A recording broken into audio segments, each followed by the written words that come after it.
तो आज हम करेंगे कूलाम्स लॉ के न्यूमेरिकल्स। कूलाम्स लॉ के इंपॉर्टेंट न्यूमेरिकल्स करेंगे जो काफी ज्यादा इंपॉर्टेंट हैं, बोर्ड्स में भी पूछे जाते हैं। ठीक है, तो चलो बच्चों देखो, सबसे पहले हम देखते हैं अपने फर्स्ट क्वेश्चन की तरफ। ठीक है ना। क्वेश्चन नंबर 1 क्या कह रहा है, is vigour A coulomb of charge on an electron, how many electronic charge form from 1 coulomb of charge. ठीक है ना, हमें 1 कूलाम ऑफ चार्ज में कितना आपका चार्ज होता है वो पता करना है। ठीक है, तो चलो देखो ध्यान से देखना, हमें यहाँ पर क्या गिवन है, बहुत ध्यान से देखो, हम सॉल्यूशन करते हैं। तो बच्चों देखो, हमें यहाँ पर जो गिवन है, ठीक है ना, वो हमें गिवन है आपका Q इज इक्वल टू, जो दिया है हमें 1 कूलाम। कितना दिया है, Q की वैल्यू हमें 1 कूलाम दी है, और हमें चार्ज की वैल्यू N की वैल्यू पता करनी है। ठीक है ना, इलेक्ट्रॉन की वैल्यू पता करनी है। तो फॉर्मूला हमारा होता है Q is equal to N into e, यही फॉर्मूला होता है ना, क्वांटाइजेशन। तो बच्चों यहां से N की वैल्यू आएगी Q अपॉन ई। ठीक है ना, अब Q की वैल्यू कितनी है, 1 कूलाम, और चार्ज ऑफ इलेक्ट्रॉन कितना होता है 1.6 इंटू 10 टू दी पावर -19। ठीक है ना, अब देखो इसे सॉल्व करते हैं, यहाँ दशमलव लगा के इसे काट लो। ठीक है ना, तो ये कितना बचा, ये बचा हमारा n equal to 10 upon 16 into 10 to the power, ये हो जाएगा हमारा 19। ठीक है ना, तो 2 5 जा 10, 2 8 जा 16, क्लियर, 8/5 हो गया। यहां से मैं एक जीरो इसको देता हूं, तो हमें n इक्वल टू मिलेगा, ये हो जाएगा हमारा 50 इंटू 10 टू दी पावर 18, और डिवाइडेड बाई नीचे कितना हो जाएगा हमारा 8। ठीक है ना, तो ये आपका 25, ये हो गया हमारा 4। ओके, तो n इक्वल टू आ गया हमारा 25 डिवाइडेड बाई 4 और multiply by 10 to the power 18। ठीक है ना, 25 में 4 का डिवाइड कर लो, तो आपका 4 6 जा 24, कितना बचेगा 1, डेसिमल लगाओ। ठीक है ना, 4 2 जा 8, क्लियर, 2 बचेगा, और आपका 4 5 जा 20। ठीक है, तो हमारा n इक्वल टू कितना आ गया 6.25 इंटू 10 टू दी पावर 18। ठीक है ना, इसका मतलब बच्चों एक 1 कूलाम ऑफ चार्ज में कितना नंबर ऑफ इलेक्ट्रॉन्स होता है 6.25, मतलब 1 coulomb of charge has 6.25 into 18 electronic charge, इतना चार्ज इसके ऊपर होता है। ठीक है बच्चों, हमारा नेक्स्ट क्वेश्चन दिया है, इसमें इसमें कह रहा है एक comb drawn through person's hair, एक हमारा कोम्ब है, उसको एक पर्सन के हेयर में से ड्रॉ किया गया है, on a dry days causes 10 to the power 22 electrons to leave the person's hair and stick to the comb. Calculate the charge carried by comb. Okay, तो देखो बच्चों है क्या, इस क्वेश्चन को हम देखते हैं। आपका एक पर्सन है, ठीक है ना, ये मान लो हमारा एक पर्सन है, और ये पर्सन के हेयर है, ठीक है ना, और इधर हमारा कॉम्ब है, क्लियर। तो इस कॉम्ब को क्या किया गया, कॉम्बिंग की इसके हेयर में। ठीक है, तो उससे ड्राई डेज में उससे क्या हुआ, आपके इलेक्ट्रॉन इसके हेयर से निकल के कहां चले गए, कॉम्ब में ट्रांसफर हो गए। कहां ट्रांसफर हो गए बच्चे, इसके हेयर से कॉम्ब में ट्रांसफर हो गए। कितने इलेक्ट्रॉन ट्रांसफर हो गए, तो बच्चों जो नंबर ऑफ इलेक्ट्रॉन ट्रांसफर हुए हैं उनकी वैल्यू है 10 टू दी पावर 22। कितने इलेक्ट्रॉन ट्रांसफर हुए हैं, 10 to the power 22 electron transfer किए। ठीक है, हमें क्या पता करना है, calculate the charge carried by comb. Okay, तो electrons leave the person's hair and stick to the comb. ठीक है, तो देखो ध्यान से, n इक्वल टू आया हमारा 10 to the power 22। Okay, charge पता करना है कि कॉम्ब के ऊपर कौन सा चार्ज आया। तो याद रखना बच्चों, जो बॉडी इलेक्ट्रॉन रिसीव करती है उस पर आता है माइनस चार्ज, तो इस कॉम्ब पे कौन सा चार्ज आएगा, माइनस चार्ज आएगा, और पर्सन्स हेयर इस पे कौन सा चार्ज आएगा, प्लस चार्ज। ठीक है, जो इसके बाल हैं उस पर आएगा plus charge. Is that clear. तो देखो यहां से हमारा फॉर्मूला लगाएंगे Q equal to N into e. क्या फॉर्मूला लगाएंगे, Q equal to N into e. तो यहां से हमारा N इक्वल टू आ जाएगा, क्या N तो दे ही रखा है, हमें Q फाइंड करना है, तो Q इक्वल टू N की वैल्यू है 10 टू दी पावर 22, और बच्चे इलेक्ट्रॉन कितना है 1.6 into 10 to the power -19 coulomb. इसको सॉल्व करेंगे तो 1.6 इंटू 10 टू दी पावर 22 और माइनस का 19, इसको सब्ट्रैक्ट करेंगे, कितना बचेगा 1.6 इंटू 10 टू दी पावर 3, कितना बचेगा 10 टू दी पावर 3। ठीक है ना, तो आपका जो चार्ज आएगा कॉम्ब के ऊपर वो आपका 1.6 इंटू 10⁻³ कूलाम का नेगेटिव चार्ज इस कॉम पे आ जाएगा। ठीक है ना, that is the very simple question. चलो अब हम चलते हैं अपने नेक्स्ट क्वेश्चन पर। तो बच्चों देखो यहाँ हमारा नेक्स्ट क्वेश्चन दिया है, क्वेश्चन नंबर 3 कह रहा है if a body gives out 10⁻9 electrons every second. एक बॉडी है जो पर सेकेंड कितने इलेक्ट्रॉन यहां से ट्रांसफर कर रही है, 10⁻9 electron. Okay, how much time is required to get a total charge of 1 coulomb from it. ठीक है ना, तो अब बच्चों देखो ध्यान से देखना, एक बॉडी सपोज दैट हमने यहां कंसीडर की, क्लियर सॉल्यूशन देखते हैं। हमारे पास एक बॉडी है और ये बॉडी क्या कर रही है, बॉडी यहां से इलेक्ट्रॉन ट्रांसफर कर रही है, यहां से इलेक्ट्रॉन जो है, ठीक है, वो पर सेकंड यहां से निकल रहे हैं। क्लियर, तो कितने इलेक्ट्रॉन यहां से n इक्वल टू 10⁻9 इलेक्ट्रॉन्स पर सेकंड। एक सेकंड में कितने इलेक्ट्रॉन यहां से पास हो रहे हैं, 10⁻9 इलेक्ट्रॉन पर सेकंड फ्लो कर रहे हैं। तो how much time is required to get 1 coulomb of charge. तो मेरी बात को बहुत ध्यान से सुनना बच्चों, ठीक है ना, 1 सेकंड में कितने इलेक्ट्रॉन यहां से फाइंड मतलब फ्लो कर रहे हैं, 10⁻9। ओके, तो 1 सेकंड में हाउ मच चार्ज फ्लो, तो यहां निकालते हैं चार्ज इन 1 सेकंड। तो बच्चों देखो यहां से अगर हम चार्ज इन 1 सेकंड निकालें तो Q आएगा हमारा n इंटू ई। तो यहां से आपका n 10⁻9 और E 1.6 इंटू 10⁻⁻19 कूलाम। ओके, तो इसको जब हम सॉल्व करेंगे तो हमें यहां से Q इक्वल टू मिलेगा 1.6 इंटू 10⁻⁻ आपका 9 और ये माइनस का 19। तो बच्चे 1.6 इंटू 10⁻⁻10 कूलाम चार्ज फ्लो हो रहा है 1 सेकंड में। ठीक है, 1 सेकंड में कितना चार्ज फ्लो हो रहा है आपका 1.6 इंटू 10⁻⁻10 कूलाम का चार्ज फ्लो हो रहा है। ठीक है, हमें पता करना है कि 1 सेकंड चार्ज फ्लो होने में कितना टाइम लगेगा। ठीक है ना, तो देखो यहां से देखना 1.6 इंटू 10⁻⁻10 कूलाम चार्ज फ्लो हो रहा है कितने सेकंड में, 1 सेकंड में। ओके, तो 1 सेकंड चार्ज कितने में फ्लो होगा, ठीक है, 1 कूलाम। तो बच्चों देखो यहां से अगर मैं 1 कूलाम निकालूं तो इसको उधर डिवाइड कर दूंगा, ये हो जाएगा 1/1.6 इंटू 10⁻⁻10। ठीक है ना, ये 1 कूलाम चार्ज हमारा 1/1.6 इंटू 10⁻⁻10 सेकंड में फ्लो होगा, है ना।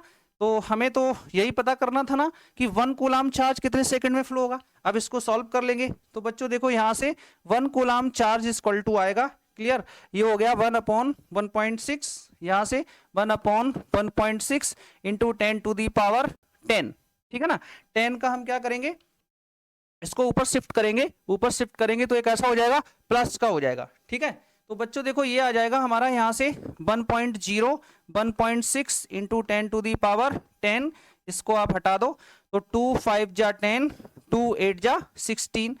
और आपका यहां से बच्चे देखो हम इसको 50/8 कर लेते हैं, 10 आ जाएगा 9, क्लियर, 2 4 जा और 25 और इसका सॉल्व करेंगे तो 6.25 इंटू 10⁻9। ठीक है, तो 1 कूलाम चार्ज आने में कितना टाइम लगेगा, 6.25 इंटू 10⁻9 सेकेंड का टाइम कंज्यूम होगा। ठीक है ना, तो इस तरीके से हमें टाइम पता करना था। ठीक है, चलो हम देखते हैं नेक्स्ट क्वेश्चन। नेक्स्ट क्वेश्चन हमें यहां पर दिया है, clear, question number 4, how much positive and negative charge is there in a cup of water. ठीक है, यहां से पता करते हैं कि कप ऑफ वाटर में हमारा कितना चार्ज होगा। तो सबसे पहले देखो इस क्वेश्चन को सॉल्व करने के लिए हमें क्या करना पड़ेगा, बहुत ध्यान से सुनना। ठीक है ना, हम यहां मानते हैं जो हमारा कप होता है ना, ठीक है ना, उसमें हम मान लेते हैं 250 ग्राम ऑफ वाटर है। कितना वाटर है, 250 ग्राम ऑफ वाटर है। ठीक है, जो हमारा कप होता है, क्लियर, उसको हम कितना मानते हैं, वो मानते हैं कि उसके अंदर 250 ग्राम वाटर है। ठीक है, क्लियर, जो नॉर्मल कप था हमारा उसमें कितना वाटर कंसीडर किया, 250 ग्राम ऑफ वाटर। ठीक है, अब देखो अगर हमें वाटर के अंदर नंबर ऑफ इलेक्ट्रॉन पता चल जाए, क्या पता चल जाए, नंबर ऑफ इलेक्ट्रॉन्स पता चल जाए, ठीक है ना, तो हम Q equal to N into e का फॉर्मूला लगा के 1 कप ऑफ वाटर में चार्ज को फाइंड कर सकते हैं। क्लियर, अब हम नंबर ऑफ इलेक्ट्रॉन कैसे फाइंड करेंगे? उसके लिए आपको क्या करना पड़ेगा, आप इस 250 ग्राम ऑफ वाटर में नंबर ऑफ मॉलिक्यूल्स निकाल लो। क्या निकाल लो? नंबर ऑफ मॉलिक्यूल्स फाइंड करो। ठीक है, हम यहां देखते हैं कि जो आपका एक 250 ग्राम ऑफ वाटर होगा उसमें कितने मॉलिक्यूल्स होंगे। ठीक है, निकालते हैं number of molecules in 250 gram of water. तो बच्चों ध्यान से देखना, हमारे नंबर ऑफ मॉलिक्यूल्स कैसे निकलेंगे? नंबर ऑफ मॉलिक्यूल्स, ठीक है ना, इन 1 ग्राम। अगर मैं यहां से 1 ग्राम में नंबर ऑफ मॉलिक्यूल्स निकालूं, ठीक है, तो बच्चों देखो ध्यान से देखना, इसका तरीका हो जाएगा हमारा एवोगैड्रो नंबर 6.02 इंटू 10⁻23 और डिवाइडेड बाई हो जाएगा मॉलिक्यूलर मास। ठीक है ना, यहां से आ जाएगा हमारा मॉलिक्यूलर मास। ठीक है ना, अब बच्चों मॉलिक्यूलर मास कैसे निकलेगा? मॉलिक्यूलर मास क्या है? मॉलिक्यूलर मास वाटर का अगर निकालोगे तो ध्यान से देखो, आपका हाइड्रोजन में कितने, हाइड्रोजन का कितना होता है? आपका 2 होता है।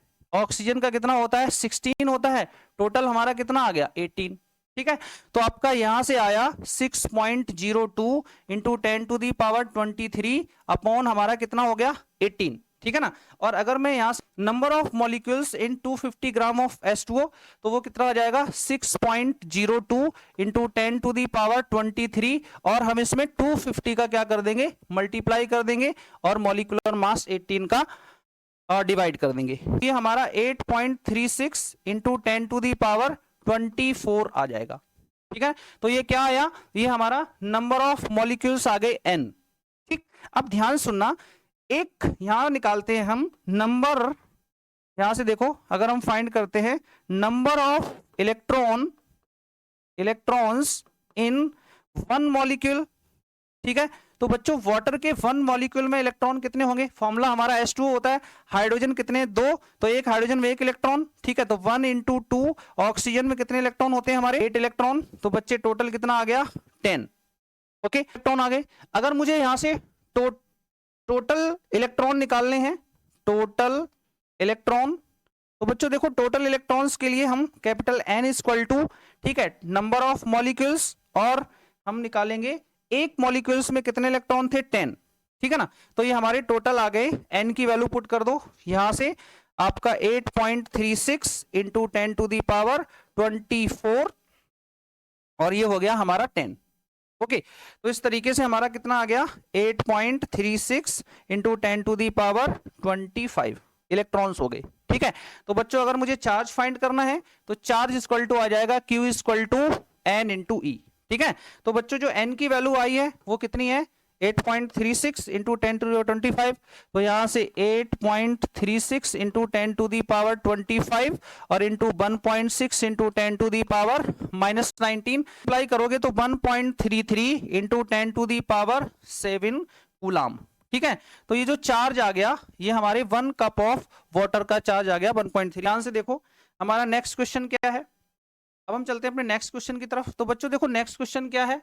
नेक्स्ट क्वेश्चन में कह रहा है the electrostatic force of repulsion between 2 positively charged ions carrying equal charge is 3.7 into 10⁻⁻9 Newton where when they are separated by a distance of 5 angstrom, how many electrons are missing from each point? तो बच्चों देखो ये हमारा question है, clear, और हम देखते हैं इसका आंसर सॉल्यूशन कि कैसे करेंगे। तो बच्चों देखो ध्यान से देखो, the electrostatic force of repulsion between 2 positively charged ion, है ना, तो हमारे पास 2 चार्ज आयन है, एक हमारा चार्ज आयन इधर है, एक हमारा चार्ज आयन यहां रख दो। ठीक है ना, और दोनों ही हमारे पॉजिटिवली चार्ज्ड आयन है। ओके, तो अब इन दोनों के मिडिल में जो डिस्टेंस है वो हमारी कितनी है? आर दिया हमें 5 एंगस्ट्रॉम। तो बच्चे देखो एंगस्ट्रॉम को कन्वर्ट कर लो किसमें? एंगस्ट्रॉम को कन्वर्ट कर लो मीटर में, तो 5 इंटू 10⁻⁻10 का मल्टीप्लाई करोगे तो एंगस्ट्रॉम किस में कन्वर्ट हो जाएगा? मीटर में कन्वर्ट हो जाएगा। ठीक है, अब ये दोनों ही चार्ज पार्टिकल एक दूसरे को रिपेल कर रहे हैं, ये से रिपेल कर रहा है, ये से रिपेल कर रहा है। ठीक है, repulsion force along the line joining apply होगा, क्लियर। तो जो आपका फोर्स आएगा वो कितना दे रखा है? वो दे रखा है आपका यहां से 3.7 इंटू 10⁻⁻9 का newton. Okay 3.7 into 10⁻⁻9 newton force दे रखा है। क्लियर, इधर से भी देखोगे तो सेम लगेगा 3.7 इंटू 10⁻⁻9 न्यूटन। ओके, ये हमारे दोनों फोर्स कैसे होते हैं, इक्वल होते हैं। ठीक, अब हमें क्या पता करना है, हमें पता करना है कि इस वाले चार से कितने इलेक्ट्रॉन, मतलब नंबर ऑफ इलेक्ट्रॉन जो है मिसिंग है, वो पता करने हैं। ठीक, बहुत ध्यान सुनना। तो अब देखो हमें यहां से पहले Q पता करना है, तो let's assume the charge on both particle is Q, है ना। हमने एज्यूम किया कि दोनों पर जो चार्ज है वो कैसा है, इक्वल चार्ज है, तो Q कंसीडर कर लिया। अब लगा दो इसमें कौन सा रूल, कूलाम्स लॉ। तो according to coulomb's law F equal to होता है K(Q1 Q2 upon R square, यही फॉर्मूला होता है। वैल्यू पुट करो तो देखो फोर्स की वैल्यू कितनी है बच्चों, 3.7 इंटू 10⁻⁻9। के की वैल्यू होती है 9 इंटू 10⁻9 और Q हमारे दोनों सेम है तो Q स्क्वायर हो जाएगा। और डिस्टेंस हमारी कितनी है, 5 इंटू 10⁻10 का स्क्वायर, है ना। तो ये हमें क्या मिला यहां से। अब देखो हम क्रॉस मल्टीप्लाई करेंगे तो बच्चों देखो यहां से 3.7 इंटू 10⁻, कितना आ जाएगा, माइनस का 9, ठीक है, 10⁻⁻9 इक्वल टू इधर क्या बचेगा। ठीक है, तो आप देखो यहां से 9 इंटू 10⁻9, तो बच्चों देखो यहां से 9 into 10⁻9 into Q square. Clear, और इस क्यू स्क्वायर इक्वल टू, तो आप देखो यहां से निकालेंगे हम इसकी वैल्यू, तो बच्चों देखो यहां से क्यू स्क्वायर इक्वल टू आएगा 25 इंटू 3.7 इंटू 10⁻, हमारा कितना आ जाएगा यहां से 10⁻⁻, -29, ठीक है ना। और नीचे आ जाएगा आपका 9 इंटू 10⁻9। क्लियर, तो अगर मैं यहां से Q की वैल्यू फाइंड करूंगा तो वो आ जाएगा 25 इंटू 3.7 इंटू 10⁻⁻29 -9 और डिवाइडेड बाई कितना आ जाएगा 9। करेंगे बच्चों तो हमें Q मिलेगा 3.2 इंटू 10⁻⁻19। सॉल्व करेंगे Q इक्वल टू 3.2 इंटू 10⁻⁻19। अब देखो हमें इलेक्ट्रॉन निकालना है तो n इक्वल टू क्या आ जाएगा, Q अपॉन E। तो 3.2 इंटू 10⁻⁻19 और ये 1.6 इंटू 10⁻⁻19, इसको कट करोगे 2 टाइम्स जाएगा, तो नंबर ऑफ इलेक्ट्रॉन कितना आ गया 2। ठीक है ना, कितना इलेक्ट्रॉन आपका यहां से आ गया, n इक्वल टू 2। कितना इलेक्ट्रॉन फ्लो करेगा यहां से, मतलब 2 इलेक्ट्रॉन। Okay, 2 electrons. चलो अब हम चलते हैं अपने नेक्स्ट क्वेश्चन पर। तो बच्चों देखो यहां से एक क्वेश्चन दिया है, ध्यान से सुनो। इसमें कह रहा है कि a free pitch ball a of 8 gram carries a positive charge of 5 into 10⁻⁻8 coulomb. What must be the nature and magnitude of charge that should be given to a second pitch ball be fixed 5 centimeter below the former ball so that the upper ball is stationary। Okay, ये काफी अच्छा question है, तो आप ध्यान से देखो इसको हम कैसे सॉल्व करेंगे। हमारे पास कितनी बॉल हैं, हमारे पास यहाँ पर 2 बॉल हैं, ठीक है ना। तो आप देखो सपोज दैट हमारे पास एक बॉल है, ये रही, है ना, और इसके जस्ट नीचे एक दूसरी बॉल रखी है। ठीक है, इसके नीचे एक दूसरी बॉल रखी है, इसको मैं मान लेता हूं बॉल ए और इसको मान लेता हूं बॉल बी। ठीक है, तो ये इससे कुछ डिस्टेंस पर रखी है। क्लियर, तो डिस्टेंस हमें कितनी गिवन है, यहां से जो डिस्टेंस है वो हमारी 5 सेंटीमीटर। ठीक है, तो हमारी डी की वैल्यू आ गई 5 सेंटीमीटर।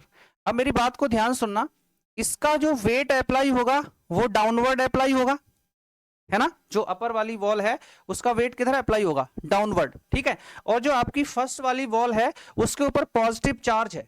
कितना चार्ज है हमारा, पॉजिटिव चार्ज है, और उस चार्ज की जो वैल्यू है वो हमें गिवन है, कितनी गिवन है, 5 इंटू 10⁻⁻8 कूलम। तो बच्चों देखो यहां से 5 इंटू 10⁻⁻8 कूलम की वैल्यू इसके ऊपर गिवन है।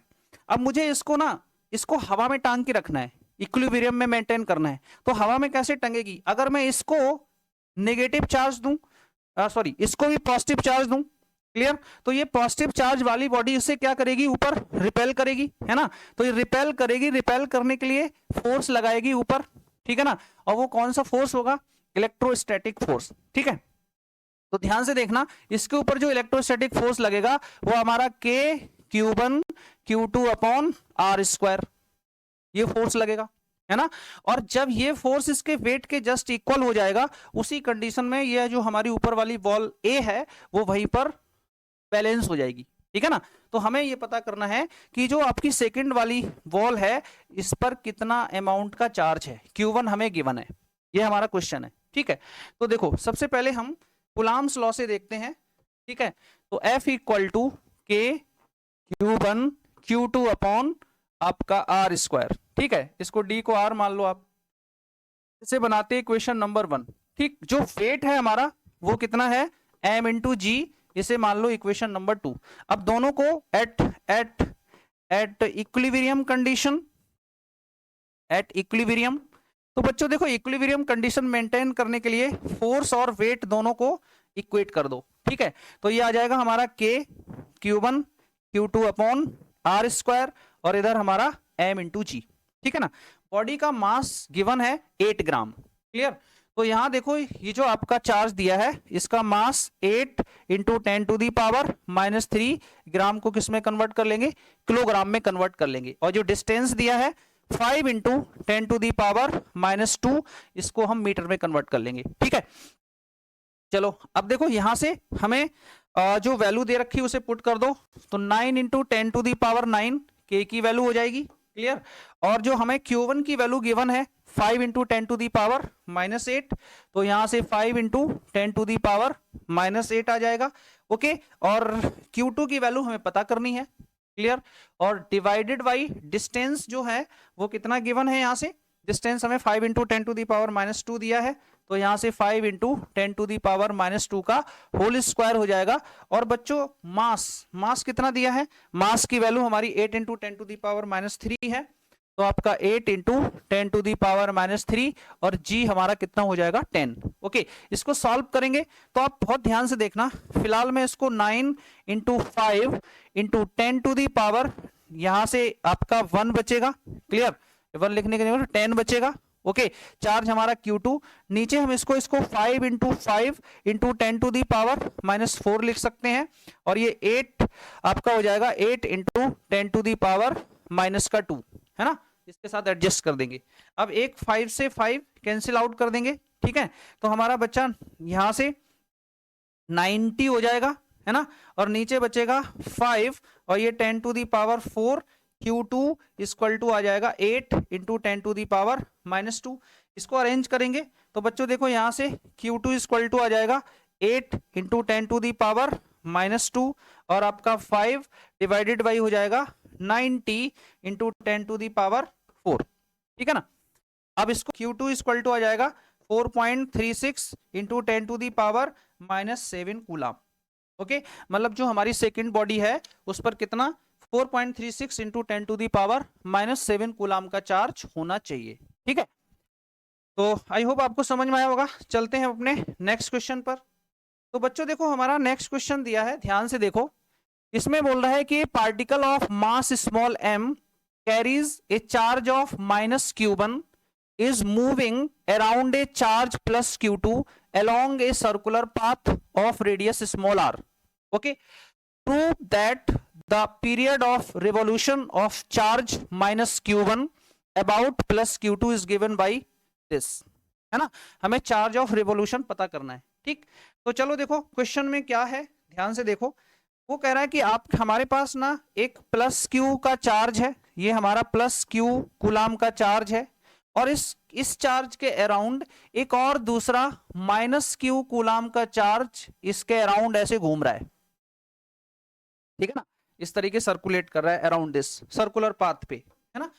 तो जो हमारा Q1 इसकी वैल्यू है Q1 और इसकी वैल्यू कितनी है Q2, ठीक है।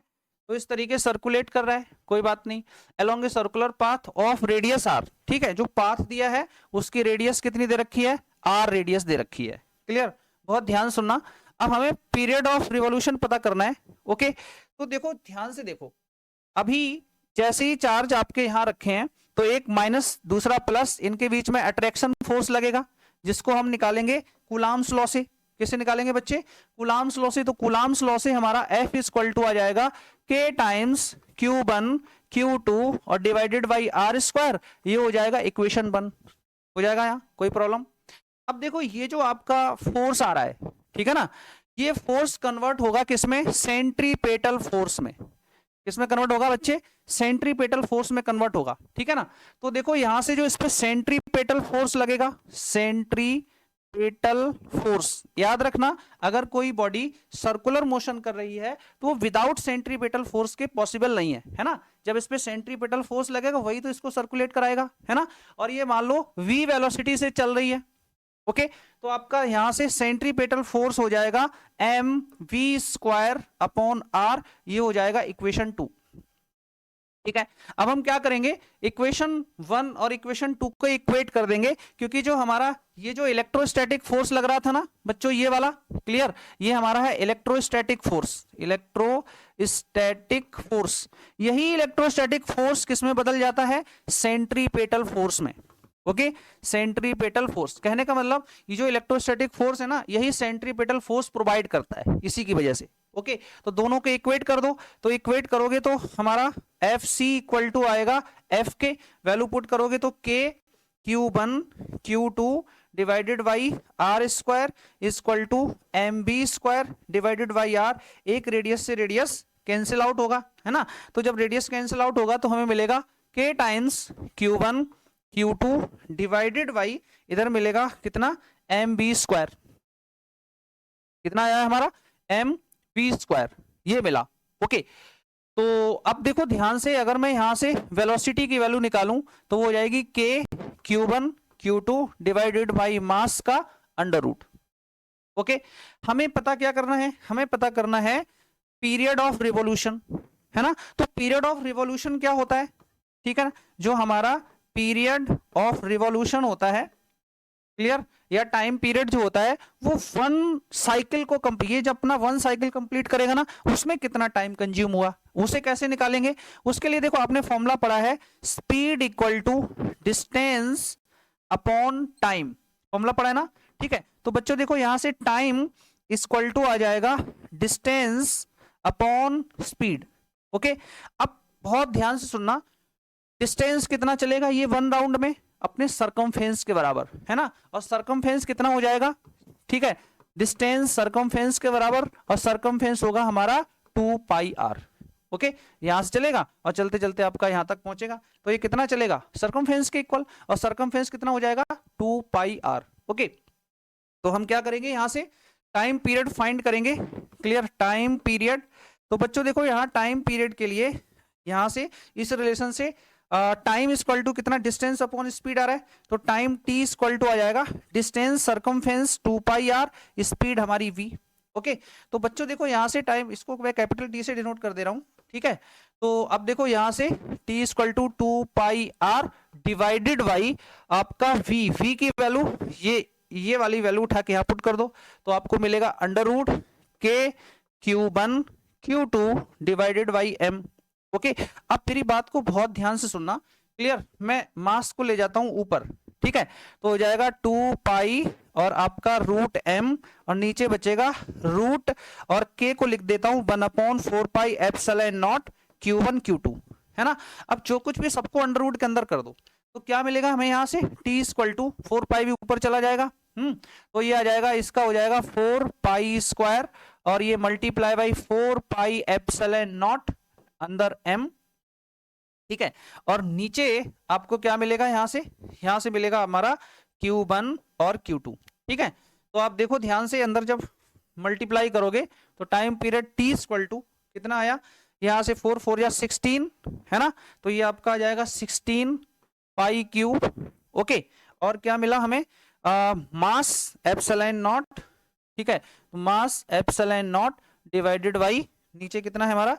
Q1 Q2, ठीक है ना, Q1 Q2, और इसका हो जाएगा अंडर रूट, ओके। यही हमें क्या करना था? यही हमें प्रूफ करना था, ठीक है। तो इस तरीके के बच्चे जिनको क्लास अच्छी लगी शेयर कर दें और अपने सब्सक्राइब कर लें, क्लियर। मिलते हैं नेक्स्ट क्लास में।